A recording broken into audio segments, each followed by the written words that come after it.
اللہ پر بھروسہ وہ طاقت ہے جو ناممکن کو ممکن بنا دیتی ہے۔ صبر ایسا ہتھیار ہے جو ہر جنگ جتوا دیتا ہے۔ جو اللہ سے جڑ جاتا ہے، وہ کسی سے نہیں ٹوٹتا۔ دل کا سکون صرف ذکر الہی میں ہے۔ دعا وہ کنجی ہے جو بند دروازے کھول دیتی ہے۔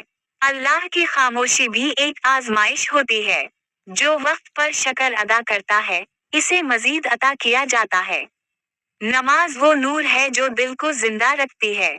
گناہ چھوٹا ہو یا بڑا، اللہ سے دوری کا سبب بنتا ہے۔ نیت درست ہو تو عمل خود بخود بہتر ہو جاتا ہے۔ اللہ وہ سننے والا ہے جو خاموش آنسو بھی دیکھ لیتا ہے۔ مایوسی کفر کے قریب لے جاتی ہے۔ جو اللہ پر چھوڑ دیتا ہے، اللہ اسے سنبھال لیتا ہے۔ دنیا فانی ہے، اصل منزل آخرت ہے۔ صبر کا پھل ہمیشہ میٹھا ہوتا ہے۔ اللہ وقت آنے پر وہ بھی دے دیتا ہے جو مانگا نہ ہو۔ تکلیف میں پڑ کر بھی شکر کرنا ایمان کی علامت ہے۔ اللہ دلوں کے حال خوب جانتا ہے۔ جو اللہ کے فیصلوں پر راضی ہو جائے، وہ کبھی پریشان نہیں ہوتا۔ نماز چھوڑنے والا سکون بھی کھو دیتا ہے۔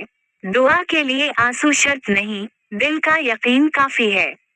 اللہ کا وعدہ کبھی جھوٹا نہیں ہوتا۔ خاموش صبر سب سے بڑا صبر ہے۔ جو اللہ سے مانگتا ہے، خالی نہیں لوٹتا۔ اللہ ہر ٹوٹے دل کو جوڑنے پر قادر ہے۔ ایمان روشنی ہے اور گناہ اندھیرا۔ اللہ کی رحمت ہر چیز سے بڑی ہے۔ آزمائش مومن کو مضبوط بناتی ہے۔ جو اللہ کو یاد رکھے، اللہ اسے نہیں بھولتا۔ آخرت کی تیاری ہی اصل کامیابی ہے۔